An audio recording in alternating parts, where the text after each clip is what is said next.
Hi friends, అందరికీ good morning. So అసా రైఫిల్కి సంబంధించి address ఎలా వెళ్ళాలి, అక్కడికి ఏ ట్రైన్లో వెళ్ళాలి, అక్కడ ఫిజికల్ ఏ విధంగా ఉంటుంది, హైట్ ఎలా చెక్ చేస్తారు, చెస్ట్ ఎలా చెక్ చేస్తారు, మొత్తం పిన్ టు పిన్ ఏమేమి సర్టిఫికెట్లు తీసుకెళ్ళాలి అనే దాని గురించి పూర్తి డీటెయిల్స్ అనేది మీకు ఇప్పుడు చెప్తాను. ఓకే, ఇక్కడ చూడండి.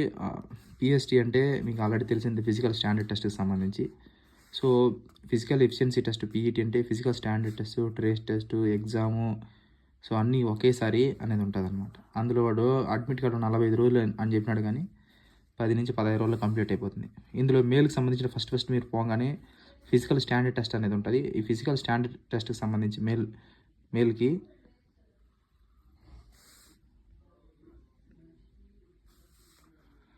సో 170 సెంటీమీటర్స్ అబ్బాయిలకి అనేది హైట్ అనేది ఉండాలన్నమాట.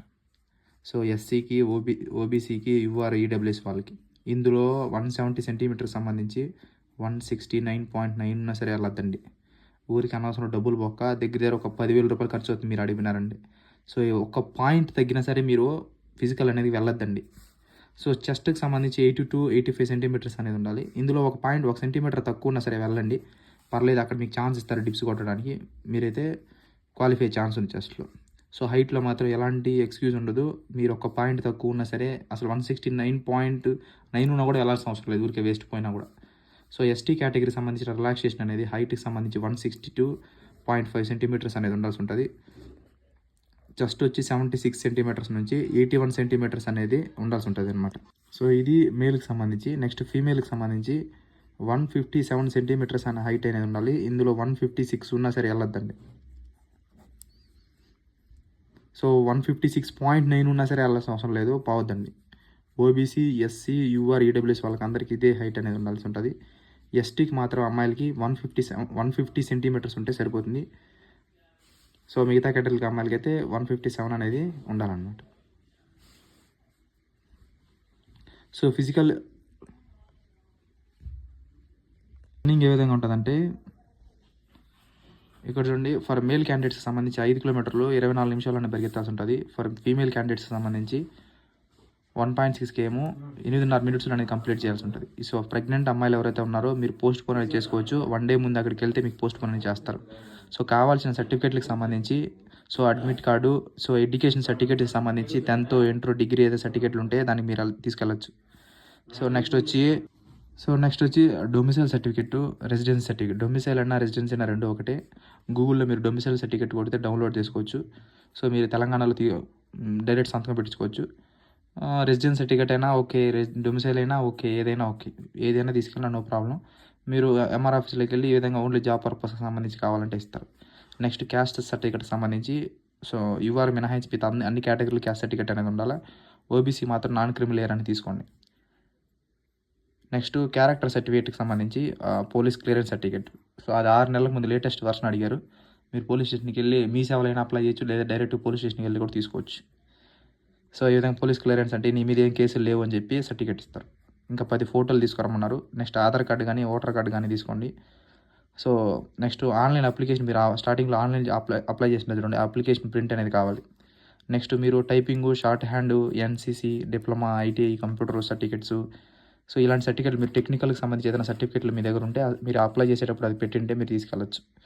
నెక్స్ట్ వచ్చి ఎన్ఓసి, నో అబ్జెక్షన్ సర్టిఫికేట్కి సంబంధించి మీరు ఏదైనా జాబ్ చేస్తూ ఉండి ప్రజెంటు, సో అక్కడ నుంచి మాకు అంటే దీని పరంగా ఏ ప్రాబ్లం లేదు, ఈ జాబ్ పరంగా అక్కడ క్లియరెన్స్ అయిపోయింది అని చెప్పి నో అబ్జెక్షన్ సర్టిఫికేట్ మీరు ఎక్కడైతే వర్క్ చేస్తున్నారో అక్కడి నుంచి తీసుకెళ్ళాలి. జాబ్లో ఉండే వాళ్ళు మాత్రమే. డిశ్చార్జ్ మాత్రం ఓన్లీ ఎక్స్ మ్యాన్కి సంబంధించి సర్వీస్ చేసే వాళ్ళు మాత్రం ఈ డిశ్చార్జ్ సర్టిఫికేట్. స్పోర్ట్స్ ఉంటే వాళ్ళకి స్పోర్ట్స్ సర్టిఫికేట్ కూడా మీరు తీసుకొని అనేది వెళ్ళాల్సి ఉంటుంది. సో నెక్స్ట్ వచ్చి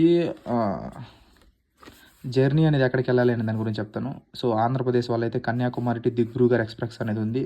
సో అన్ని టచ్ అయిపోతుంది ఆంధ్రప్రదేశ్ పూర్తిగా ట్రైను. సో ఈ ట్రైన్ అనేది మీరు ముందే బుక్ చేసుకోవాల్సి ఉంటుంది. సో ముందే ఒక 1 month ముందే బుక్ చేసుకోవాలి, అది గుర్తుపెట్టుకోండి. ఈ ట్రైన్లో టికెట్లు దొరకడం చాలా కష్టం. మీరు తాత్కాల్లో అయినా బుక్ చేసుకోండి, లేకపోతే దేంట్లో అయినా బుక్ చేసుకోండి, కానీ ముందే బుక్ చేసుకోండి. సో ఇంకా ఈ physical test, trade test, exam, medical అన్నీ ఒకే మూమెంట్లో అక్కడే ఉంటుంది కాబట్టి సో దానికి తగ్గట్టుగా మీరు లగేజ్ ఎత్తుకోండి. అక్కడ డబ్బులంతా కొంచెం జాగ్రత్త పెట్టుకోండి. దొంగలంతా ఆడే నార్త్ ఈస్ట్లోనే ఉంటారు, చాలా జాగ్రత్తగా ఉండండి. సో ఇప్పుడు తెలంగాణ వాళ్ళు అయితే మీరు గౌహతి స్టేషన్కి మీరు ట్రైన్ చెక్ చేసుకోండి, గౌహతి స్టేషన్లో ట్రైన్ దిగేటట్టుగా చూసుకోండి. సో కొంతమంది డైరెక్ట్ దిపూర్ స్టేషన్ ఉంది, దిమాపూర్ స్టేషన్ ఉంది, సుకోవి స్టేషన్ కూడా ఉందన్నమాట. సో మీరు 10 రోజులకు సంబంధించిన లగేజ్ అనేది తీసుకోండి. సో డైరెక్ట్ ఒకవేళ మీకు దీపుకు స్టేషన్కి ట్రైన్ ఉంటే తెలంగాణ నుంచి, ఒకవేళ ఆంధ్ర నుంచి ఆంధ్ర అయితే ఇదే కన్యాకుమారి దిబ్రూగర్, తర్వాత నెక్స్ట్ వచ్చి ఎస్ఎంవిటి బెంగళూరు, తర్వాత ఇంకొకటి ఉంది దాని పేరు హంసఫర్ అనేది ఒకటో సంథింగ్ ఒకటి, మొత్తం 3 ఉన్నాయన్నమాట. సో దానికి తగ్గట్టు వాటిని చూసుకోండి. సో ఈ దీపుకు డైరెక్ట్ ట్రైన్ ఉంటే దీపుకు చేసుకోండి, దిమాపూర్ ఉంటే దిమాపూర్ చేసుకోండి, సుకోవి అయితే దిమాపూర్లో దిగి సుకోవి కూడా పోవచ్చు అనమాట.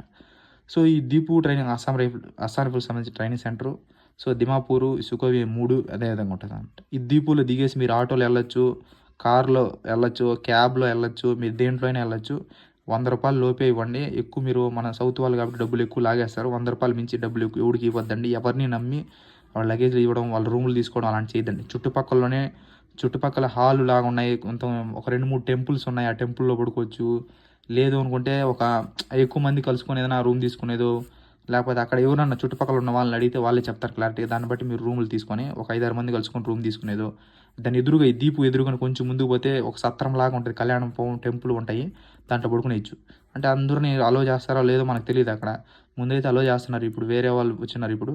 సో వాళ్ళని ఒకసారి మీరు అడిగితే రిక్వెస్ట్ చేస్తే మేబీ ఉండొచ్చు దాంట్లో. సో ఈ దిమాపూర్ కూడా అంతే. దిమాపూర్లో దిగి ½ అవర్ జర్నీ అంతే. మీరు దేంట్లో దీపు నుంచి అయినా దిమాపూర్ అయినా సరే సుకోవిని మీరు దేంట్లో నుంచి సెంట్రల్లో స్టేషన్లో దిగినా అక్కడికి వెళ్ళడానికి మీకు ½ అవర్ కంటే లోపే మీరు ఆటోలో అయినా, కారులో అయినా, క్యాబుల్లో అయినా, ఏదో దాంట్లో జీపుల్లో అయినా ఏదో దాంట్లో మీరు వెళ్ళిపోవచ్చు అనమాట. సో సుకోవి మాత్రం దిమాపూర్లో దిగేసి మీరు సుకోవికి ట్రైన్లో అయినా వెళ్ళచ్చు, లేకపోతే వ్యాన్లో అయినా వెళ్ళచ్చు, క్యాబుల్లో కూడా వెళ్ళచ్చు, ఎలాగైనా మీరు వెళ్ళచ్చు అనమాట. సో ఇవంతా దగ్గరలోనే అంటే ½ అవర్ జర్నీ అనమాట. ఈ సెంట్రల్కి సంబంధించి మీరు స్టేషన్లో దిగేసి డైరెక్ట్ ఈ యొక్క దిబ్రూగఢ్ ట్రైన్ అయితే డైరెక్ట్ దీపు దిగుతుంది, దిమాపూర్కి వెళ్ళిపోతుంది. ఇక్కడ నుంచి దిగేసి మీరు సుకోవి కూడా వెళ్ళిపోవచ్చు, లేదా బస్సుల్లో కూడా వెళ్ళచ్చు అనమాట. గవర్నమెంట్ బస్సులు కూడా మీకు అనేది వ్యాన్ల ద్వారా కూడా వెళ్ళచ్చు అనమాట. సో వీటికి ½ అవర్ జర్నీలోనే మీరు యొక్క ట్రైనింగ్ సెంటర్లో దగ్గరలోనే మీకు ఉంటాయన్నమాట. ఆటోల్లో, క్యాబుల్లో మీ ఇష్టం వచ్చిన దాంట్లో వెళ్ళచ్చు. ట్రైనింగ్ అనేది చాలా ఈ 3 భయంకరమైన కష్టం. అంతా అడుగులు, కొండలు ఎక్కాలి, దిగాలి, ఇట్లా ఉంటుంది. ఇట్టే ఇది మొత్తం ఇలా ఉంటాయన్నమాట. ఇక్కడ ఓన్ పరిగెడతాడు, ఇక్కడికి వచ్చే కొంచెం మొత్తం స్లో అయిపోతాడు. మళ్ళీ ఇక్కడ స్పీడ్గా పరిగెత్తేస్తారు, మళ్ళీ ఇక్కడికి వచ్చే మొత్తం పూర్తిగా డౌన్ అయిపోతాడు, స్లో అయిపోతాడు పూర్తిగా. సో ఎవరైతే ఫస్ట్ స్టార్టింగ్ నుంచి స్టెప్ ఏదైతే వేస్తాడో వాడు ఇక్కడ నుంచి ఏ స్టెప్లో అయితే పోతాడో సేమ్ చివరి వరకు కూడా అదే స్టెప్ నుంచి ఎవరైతే పోతారో వాడే క్వాలిఫై అవుతాడు. సో ఈ మెట్టలు ఎక్కి దిగి 2 మెట్టలు ఎక్కి దిగి కొంచెం మొత్తం అలసిపోతారు, ఏడబడిపోతారు అందరూ బ్యాచ్ అంతా. సో ఫస్ట్లో ఎవరికి స్ప్రింట్ వేయద్దండి, తొందరపడద్దండి, దూరద్దండి, స్లోగా రన్నింగ్ అనేది చేయండి. ఫస్ట్ స్టార్టింగ్ నుంచి ఏ స్టెప్తో అయితే మొదలు పెడతారో చివరి వరకు కూడా అదే స్టెప్తో ఎండింగ్ చేస్తే వాళ్ళు పాస్ అవుతారు. తొందరపడి క్రాసింగ్ చేయడమో, ఓవర్టేక్ చేయడం అనుకున్నారంటే సగంలో ఎక్కడో చోటు పడిపోతారు. భయంకరమైన హార్డ్, ఏది సింపుల్ కాదు, అన్నీ హార్డే. సో ఊరికి అనవసరంగా బాగా ప్రాక్టీస్ చేసినాము, సో మాకు ఇష్టము అంటేనే పోండి. ఊరికే బలవంతంగా వాడిపోతున్నాను, నేను పోతున్నాను పోవద్దండి, పోయి డబ్బులు బొక్క చేసుకొని రావద్దండి. మినిమం 10,000 పైన ఖర్చు అవుతుంది ఇక్కడ. సో చాలా కష్టం, ఫుడ్ బాగుండదు, ఏమీ బాగుండదు, పరమ చెత్త ఆ పక్క అంతా. సో నేను సెంట్రల్ గురించి చెప్పట్లే, చుట్టుపక్కల పరిసర ప్రాంతాలు అంత దరిద్రంగా ఉంటాయి అక్కడ. సో దాన్ని చూసుకొని ఆలోచించుకొని పోండి. సో ఇది వీడియో. Thank you. అర్థమైంది అనుకుంటున్నా. ఏమన్నా అర్థం కాకపోతే మళ్ళీ అడగండి, చెప్తాను. Thank you.